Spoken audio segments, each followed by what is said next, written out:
Should a small child be allowed to pilot a plane? The U.S. government will take a sharp look at the rules. Those stories and all the news on this Thursday night, April 11th, 1996.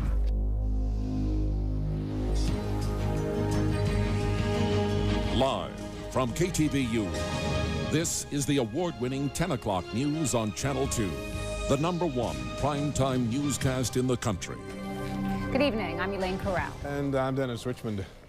7-year-old Jessica DuBroff's hopes of becoming the youngest person to fly across country and back died with her this morning when her tiny Cessna crashed onto a street in Cheyenne, Wyoming. Jessica, her father, and her flight instructor impact. Investigators say it's too early to say what caused the crash or even to say who was at the controls. We begin our coverage with Randy Shandable in Cheyenne. This is 7-year-old Jessica DuBroff running through the rain this morning at the Cheyenne, Wyoming airport with a cellular phone to her ear. She was telling her mother how thrilled and excited she was as she was about to take off on the next leg of her journey across America. Minutes later, her attempt to become the youngest person ever to pilot a plane across the nation and back ended. Jessica, her father Lloyd DuBroff, and Jessica's flight instructor Joe Reed all died after their single-engine Cessna crashed in a residential neighborhood just a half-mile beyond the end of the runway. Witnesses say it spiraled straight down like a dart. It seemed like it was trying to land, and then it just lost something, fell off on one wing and went right in. It was never gaining any altitude more of maybe 200 or 300 feet at the most. It continued to climb, but with the heavy rain, and the plane was clearly overloaded. And it was just never gaining any altitude. It made a big arc. It came across kind of over Buttrey's grocery store, and as I was turning into the parking lot to work, it literally just turned over and dropped. It went straight into the ground. The Cheyenne police chief was one of the first on the scene. He believes whoever the pilot was, Jessica or her flight instructor, he believes that pilot died a hero trying to avoid homes. I can tell you that the plane missed a house, and I don't know how it did, but I would like to think that maybe the last effort was to miss that house. The airport manager says conditions were very bad this morning. Heavy rain, sleet, wind, and cold. Perhaps cold enough to cause dangerous icing.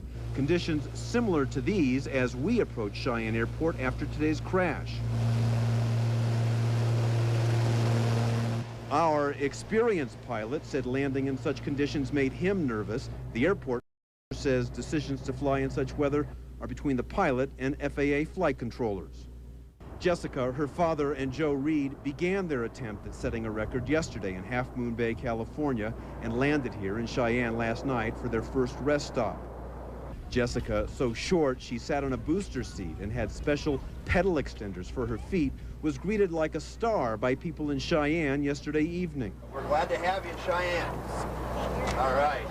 Today, many of those same people came to erect an impromptu memorial in the snow next to the wreckage. The memorial included a toy balsa wood plane, the kind of plane most 7-year-olds fly. In order to break the unofficial age record, no publications recognize such records, Jessica had to pilot the plane the entire journey. Her instructor was to sit next to her, but not touch the controls unless there was an emergency.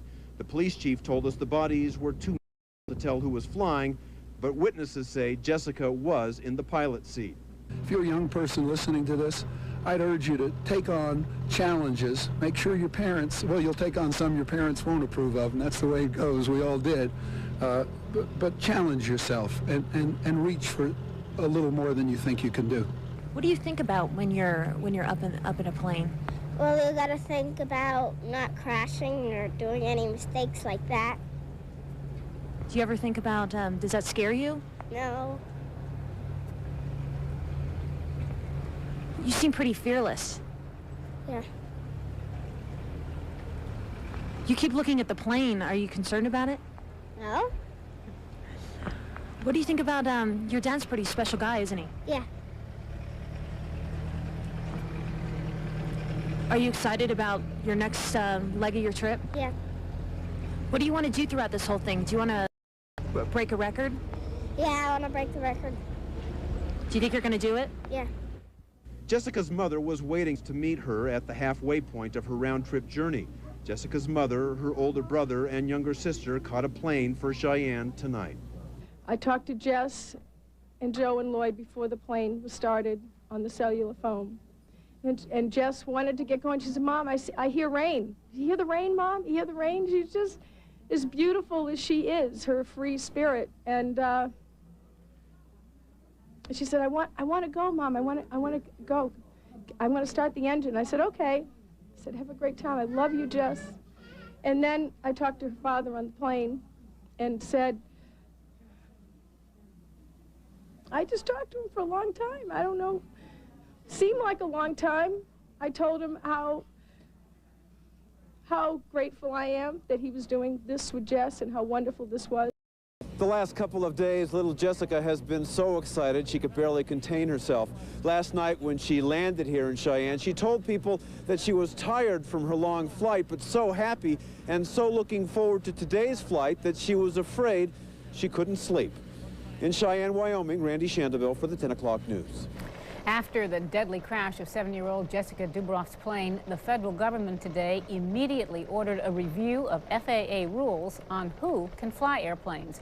The chairman of the House Aviation Subcommittee called the fatal flight today a needless tragedy. And the National Transportation Safety Board has begun its investigation into what caused the crash.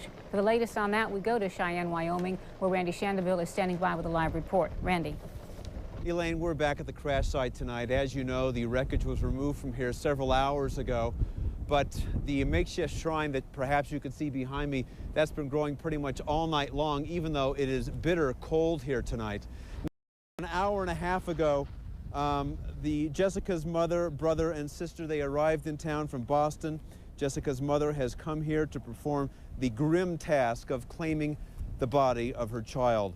Also tonight, about 3 hours ago, the National Transportation Safety Board held a press conference near the crash site. Basically, they said it's way too early to determine the cause of today's crash. They said it could take up to 6 months. Aircraft accident investigations are complex. They have a lot of different issues in them, and the things that we're going to be looking at will be power plants, airframes, aerodynamics, physiology, human performance, air traffic control, meteorology, and then other ancillary issues, fueling, weight and balance on the aircraft. There's quite a large number of issues that we'll be looking at. In other words, at this point, it's really wide open as to what the official cause was, but unofficially, we've been talking to several pilots in the Cheyenne area, and they say it's almost certainly one of three things: the weather, obviously, the experience or lack of experience of the pilot, and the third possibility, the altitude here is 6,200 feet. That's significantly above a mile in altitude, and experienced pilots say it's much more difficult to take off at this altitude than it is at sea level, especially for an inexperienced pilot. One more thing, Jessica's father reportedly was carrying a home video camcorder on board the plane. If the NTSB is able to recover that camera, then perhaps we'll get some answers before 6 months are up. Elaine, Dennis, back to you. Randy Shandeville live in Cheyenne. Thank you, Randy. The story of Jessica DuBroff's attempt at making history ended disastrously. But it all started out on a lighthearted note just yesterday morning. It was at the small airport along Highway 1 in Half Moon Bay where the fatal flight began. Today, that airport was a gathering place for people in shock. Rob Roth has this report. The people who fly regularly in and out of Half Moon Bay's tiny airport form a small and closely knit community. This morning at this airport, where 7-year-old Jessica DuBroff learned to fly, the flags flew at half-staff. And pilots came here to the 30 Cafe, the only coffee shop at the airport. One pilot said he just didn't know where else to go. Just about all the pilots and airport workers knew Jessica. She'd been taking flying lessons here for months, and everyone loved having her around. Jessica was here the other day having French fries, so, you know, I guess probably I'll need some time to just think about it, you know. She was a happy little kid. I mean, you know, you see her out here skipping around the apron, you know, and I've seen her fly. She handled the aircraft pretty well from where we could see. Everyone, I think, was kind of rooting for her. It kind of brought the flying community together, I think. Everybody wishing her the best and such. I was out here nearly every day. I'm associated with the flying club, and yeah, it's just, I don't know, she just meant a lot to us. People here also lost a close friend, flight instructor Joe Reed, a regular at the airport and the owner of the plane that crashed. Reed was also a professional financial consultant. You know, he's the president of the Pilot Association here. He's a member of the water board in town. He's a member of the Knights of Columbus. You know, some of the things, you know, he's... Good guy. Yeah, he's literally a pillar of the community. And we're just all taken back by it, you know. Joe's, Mr. Half Moon Bay Airport. Throughout the day, people came to the coffee shop with bouquets of flowers. A restaurant table became a makeshift memorial. Many of the people who brought flowers had never even met Jessica. Okay, I just have a daughter, and it's something here in the area. I just felt compelled to bring flowers. I did not know Jessica at all. I used to sit out here, watch the airplanes take off and land, and I've, you know, watched her practice. That's kind of tough. Folks talked about the excitement here yesterday morning when Jessica took off in the Cessna to begin her trip. Minutes before, Jessica's father said the cross-country flight of an 11-year-old girl inspired this mission. And it occurred to me a couple of months ago, Jess had been taking lessons for 2 or 3 months, that gosh, she could do that. She was coming along well enough. And I asked her if that's something she would like to do. I said I would sponsor it. I'd fund it if she wanted to. And she said, yeah, she'd really like to do that. Last Sunday, while Jessica was taking a flying lesson, she had this conversation with a reporter. Why decide to do this sort of what many think would be a dangerous trip? Well, I believe it was my dad's idea. I think the main thing is she's going to meet a lot of new people who have think differently than we think here in California, have different value systems and sets, and look at the world differently, and I think that's going to really expand her horizons. Yesterday morning at Half Moon Bay Airport, wearing a hat that says "Women Fly," 7-year-old Jessica saw her mother for what would be the final time. Will you say bye to me on the radio after you're up? I will. Okay, I'll be beating for it, Jess. Have a great flight. She sat in the cockpit, started the engine.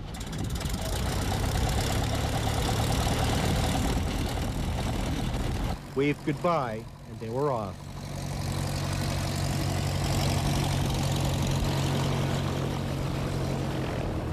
Many of the pilots here are trying to figure out what could have gone so wrong in Wyoming. But mostly folks here are in mourning for their 3 friends. At Half Moon Bay Airport, Rob Roth for the 10 o'clock news. Residents of the San Mateo County town of Pescadero were stunned this morning upon learning that Jessica DuBroff had been killed in that plane crash. Jessica lived in Pescadero. For many there, it will take some time to get over the shock. Diane Garazzi has that report. The flag in Pescadero Town Square flew at half-staff today with flowers below as a loving tribute to Jessica DuBroff. News of her death this morning shook townspeople hard. Started crying. I was just coming here to get my coffee and heard it on the radio. But I don't know. I'm just kind of at a loss right now. Jessica's friends were still wearing hats today that she'd given them before taking off on her fateful cross-country flight. I just couldn't believe that this could possibly happen. Haven't found the part of it yet, I don't think. Neighbors say Jessica was a sprightly 7-year-old who expressed an interest in flying about a year ago. She lived in Pescadero a little more than a year with her mother, brother, and sister. For schooling, the children stayed at home, taught by their mother in this pastoral setting. Pescadero is a close-knit farming community of only about 2,000 people. Jessica became an instant celebrity here when she announced that she would fly across the country. Her friends were very proud of her. She said flying is very fun, and she liked to fly very much. She also liked to ride horses at this ranch every day, where today the staff was suffering. I mean, that's probably the worst thing, is to see people that loved her who miss her. That's for me, is like the worst part of it, because you want to be helpful and be a comfort to people, but you can only do so much. At the ranch, in the days leading up to the flight, Jessica talked excitedly about her adventure. The last thing I said to her, I said, "Are you scared?" And she said, no, I don't think anyone ever really thought of it kind of that way. I asked just a couple of days ago if she'd flown in the rain, and she said, oh yeah, the fog, oh yeah, the wind, oh yeah. and we talked about the difficulties of some of those things, and she recognized them and had experienced them. Looking back on the brief life of Jessica DuBroff, what townspeople remember most are her spirit and generosity. The postmaster said she would come here to the post office 2 or 3 times a week to send money she earned cleaning stables to a poor child in South America. She was great. She was a bright star, very always a smile on her face, always very polite, and she'll be missed in Pescadero. Missed, but not forgotten. In Pescadero, Diane Garazzi for the 10 o'clock news. Well, there is the human side to this story, but there is also the aviation side. Coming up here, pilots talk about the difficulties Jessica may have encountered this morning. And we'll tell you how her death may change the laws governing who can legally fly a plane. Dennis and I will be right back. An eyewitness to the small plane crash in Wyoming this morning said Jessica DuBroff's plane didn't climb the way it should have, that it never climbed above 400 feet. Did the difference in altitude at the Cheyenne airport play a part in the crash? For a look at that question and at a phone call that was never made last night, Leslie Griffith is at the Oakland airport with a live report. Leslie. Elaine, Jessica was used to taking off from an airport much like Oakland's, close to sea level. Cheyenne, Wyoming's airport is at 6,000 feet. Many pilots say that alone could have caused some problems. The aircraft has a certain performance. At 6,000 feet, it has less performance. It's like driving a car that might need a tune-up, or it might be a little sluggish, like going up a mountain, flat ground, and all of a sudden you hit a hill and your car becomes sluggish. At higher elevations, an aircraft is not as responsive, according to Putnam.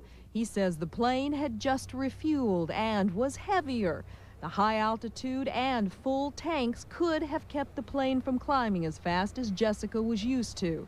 Not to mention a thunderstorm with 15-mile-per-hour winds and gusts up to 32 miles per hour. It was raining when she got to the plane, when she was doing her pre-check this morning, checking the oil and checking the water just before taking off. I mean, I've talked to a number of pilots today. I mean, I'm sure, I know you have, and they'll all say that they wouldn't have taken off in that weather. And that's about as simply as you can state it. It has been a difficult day for Mike Peckner. He was consulting the DuBroffs on weather conditions during their trip. He spoke with them Tuesday, but says they never called last night. Peckner said a relative did call and said the first leg of the trip was more grueling than expected.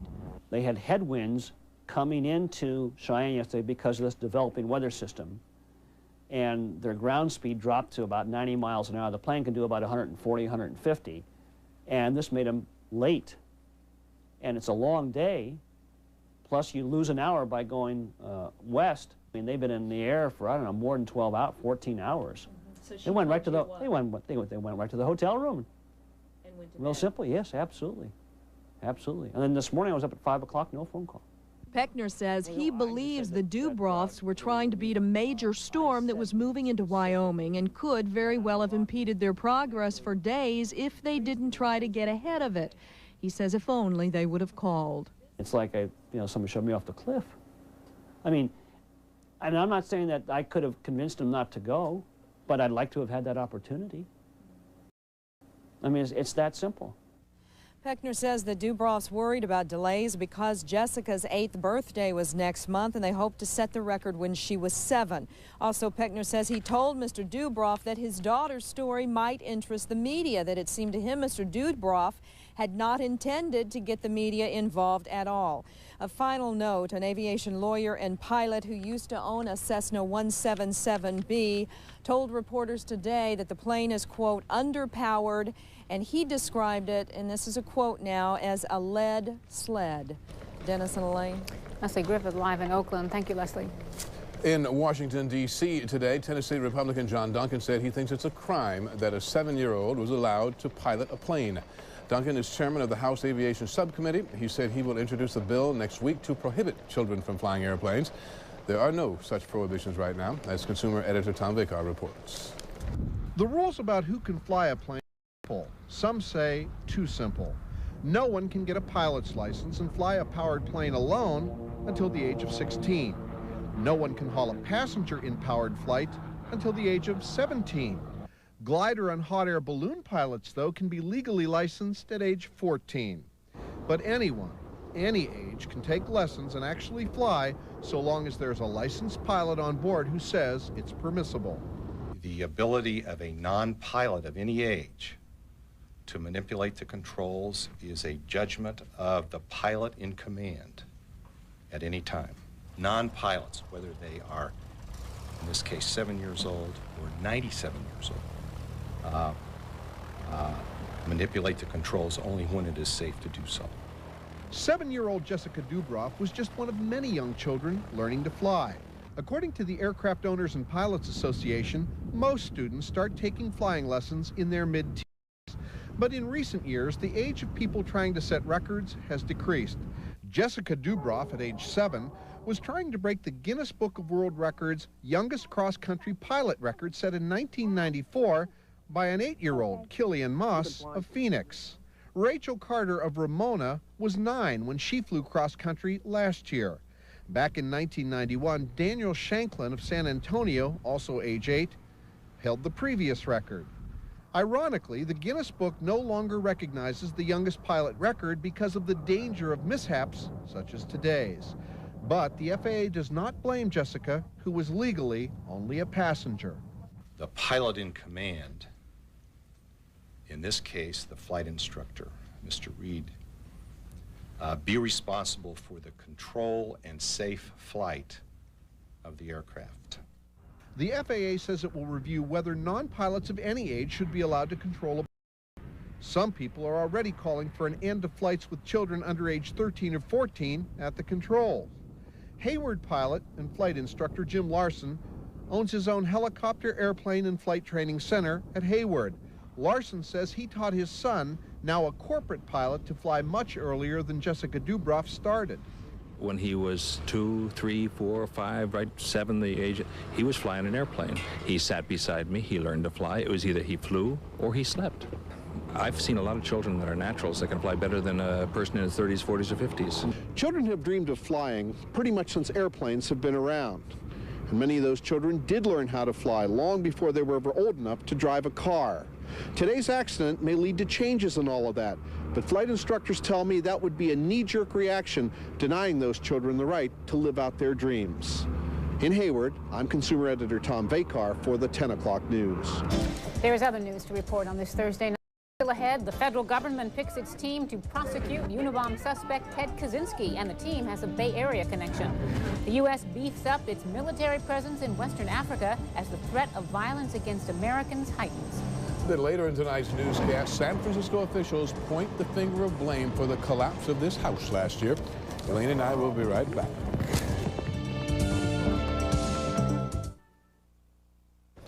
Was 7-year-old Jessica DuBroff's single-engine plane in trouble even before she attempted to take off? Jessica's family visited the Wyoming crash site today, and her brother explained what was said on a cell phone moments before the crash. Agents searching Theodore Kaczynski's tiny cabin have reportedly made their most important find yet. And what began as an outing on Tomales Bay somehow turned into a deadly boating accident. Those stories, all the news on this Friday night, April 12th, 1996.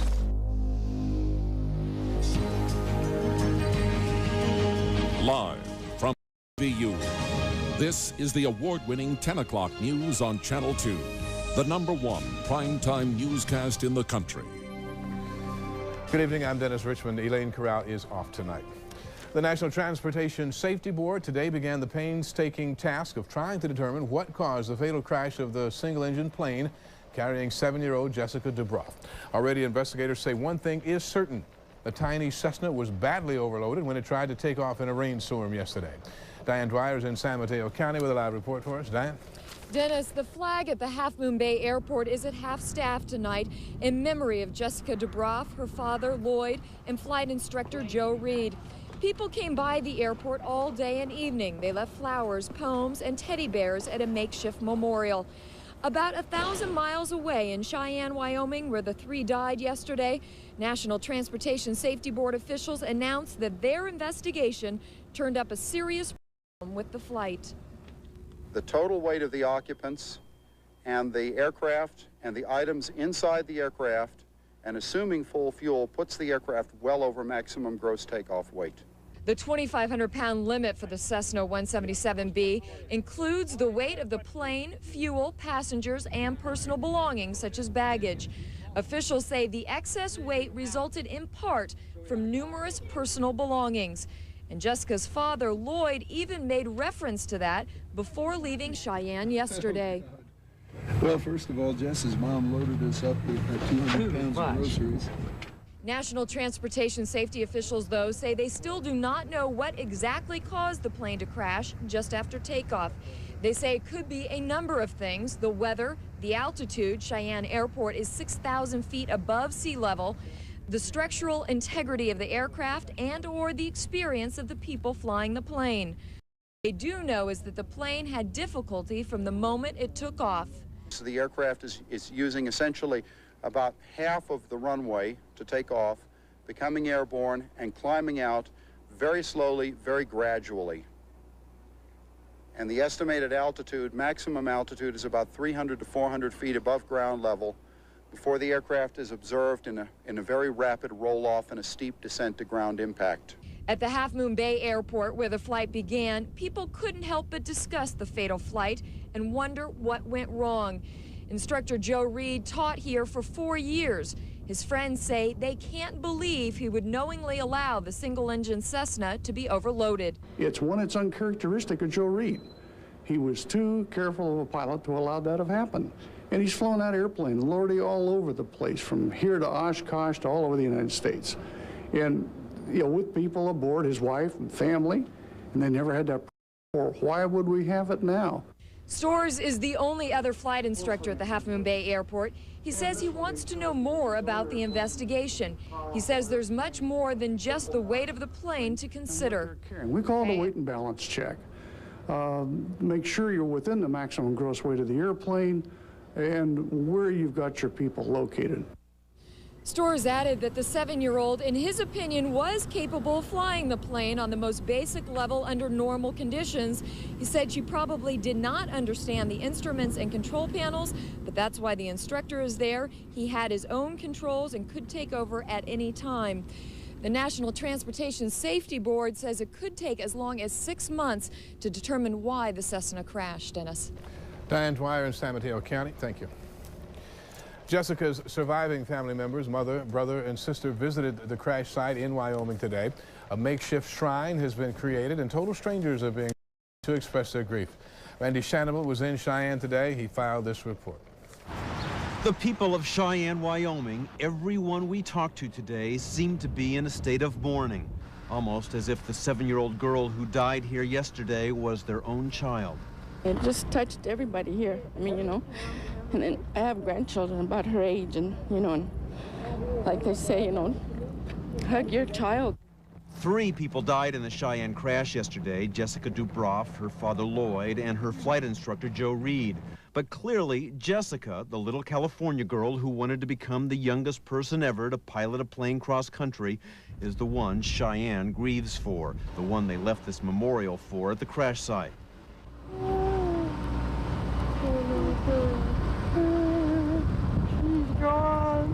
These 2 women told us they're lucky to be alive today. Theirs is the house the plane just missed on its plummet to Earth. The women, Jessica, steered the plane away in the final seconds. She didn't even have a life, poor little girl. Maybe God will help her. As a nonstop stream of cars slowly filed by, Jessica's surviving family came to see the accident site, came to see the impromptu memorial the people of Cheyenne created. May I hold you, Jasmine? Can I pick you up? Just as the story of Jessica's attempt for a record became a public spectacle, so has her family's mourning process. In a crush of cameras, Mother Lisa Blair Hathaway tried to explain to 9-year-old Joshua and 3-year-old Jasmine how their sister died, how their father died. You clear that their plane went down? Then they crashed? And they're not alive anymore? During yesterday's snowstorm here, someone left a toy balsa wood plane as a memorial to Jessica. Today, Jasmine found it. As mother talked about Jessica's last phoned words to her just before takeoff yesterday, Jasmine told her she could fly too. My sister, if we can find her, will come A fun wheel. I know, Jess. She said, "Did you hear the rain, Mom? Mom, do you hear the rain?" Despite his sister's death, Joshua said he still wants to be a child pilot.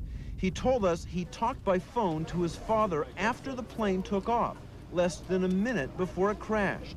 When I talked to them, they're just leaving the end of the runway. They were just turning crosswind, and he said the plane's moving around a lot. It's really windy. How bad was the weather in Cheyenne yesterday morning? Bad enough that a major commercial airlines delayed one of its flights that was scheduled to take off at almost the exact same time Jessica's plane took off. Airline officials say they delayed it because of the dangerous. The 8:30 United Express flight to Denver was delayed for an hour. The 19-seat Beechcraft sat on the ground while Jessica's tiny Cessna took off. Still, Jessica's mother defended the flight, said she would fight any FAA talk of banning children from flying. She said Jessica died the way she wanted to die, flying with her father, dying with her father Lloyd's protective arms around her. Joe was ejected from the plane with a seatbelt on, and Lloyd was in back, behind Jess, laying on his side with his arm reached around to her. So I know he was holding her when they went down. I know his arm was around her. I know Lloyd, he put himself in front of her in any way he could. Tomorrow, Lisa Blair Hathaway hopes to accompany the bodies of Jessica, her ex-husband, and of her friend Joe Reed home to Northern California. Today, she knelt above the darkened patch in the street where their plane crashed and said, in Cheyenne, Wyoming, Randy Shandabell for the 10 o'clock news. Jessica DuBroff was clearly excited about her trip, and members of the news media have reported many times that it was her dream. But since the crash, some people are now asking, whose dream was it really? John Fowler reports tonight on the pressure that can come to bear on a child in such a situation and on adults as well. It's eerie to look back now. Jessica DuBroff, only barely able to see over the glare shield of the ill-fated Cessna Cardinal, told us Sunday as she prepared for the flight that the idea was really her father's, and he asked her mom. He said, can Jess fly cross country when she's 8 and go see her grandpa? Child behavior experts say Jessica's enthusiasm may have been drawn from a natural and healthy desire to please her father, and that Lloyd DuBroff felt his daughter was so special this flight, under a deadline, was worth the risk. When parents feel that their child is special, it can lead to some misjudgments about what's best for them. There was national media attention, though Jessica's family reportedly did not seek it and may have tried this even without the hoopla. I didn't think anybody'd be interested, really. This started off as a father-daughter adventure. It's gotten wonderfully out of hand. We didn't go into this thinking book deal or movie deal or any of that nonsense. But somewhere along the way, experts say, the heady magic of soaring through the sky may have mixed with the earthly intoxication of fame. When ABC TV donated a cockpit video camera, when photographers and reporters asked for pictures and quotes, when crowds met her in Wyoming, all that undoubtedly reinforced the perceived importance of completing this flight. Media attention can really swing the judgmental processes of a parent, of kids, of a family. Possibly of the pilot in command, Flight Instructor Joe Reed, responsible for deciding to take off in freezing rain in a marginally capable and reportedly overloaded airplane. All to let Jessica claim she's the youngest cross-country flyer, not even a recognized record. The influential Aircraft Owners and Pilots Association charges that this flight was irresponsible. I think the irresponsibility is the stunt nature of the flight. Members of Congress want FAA rules changed, and pilots expect action soon. I suspect now that you will see a change, and there will be a floor at the youngest age that you can begin taking lessons. Pilots argue strongly against restricting the age of someone wanting to learn to fly, but lawmakers are also considering controlling the age of pilots in so-called publicity flights. That will likely generate much less opposition. I'm John Fowler for the 10 o'clock news. The bodies of all 3 crash victims are expected to arrive home Francisco Bay Area tomorrow afternoon. United Airlines has offered transportation at no charge. Funeral arrangements for Jessica and her father are still pending. The funeral of flight instructor Joe Reed will be Monday morning. He'll be remembered at a vigil at Our Lady of the Pillar Church in Half Moon Bay Sunday evening. Straight ahead tonight, new reports indicate authorities have found seemingly irrefutable evidence linking Ted Kaczynski to the Unabomb crimes. We'll also take you to the Marin County coast, where 4 people drowned today in treacherous waters. 11 years after the fact, subway gunman Bernard Getz speaks out in court. You'll hear what he said a bit later in this newscast. Plus, opening day at the Stick. All the hoopla, all the excitement.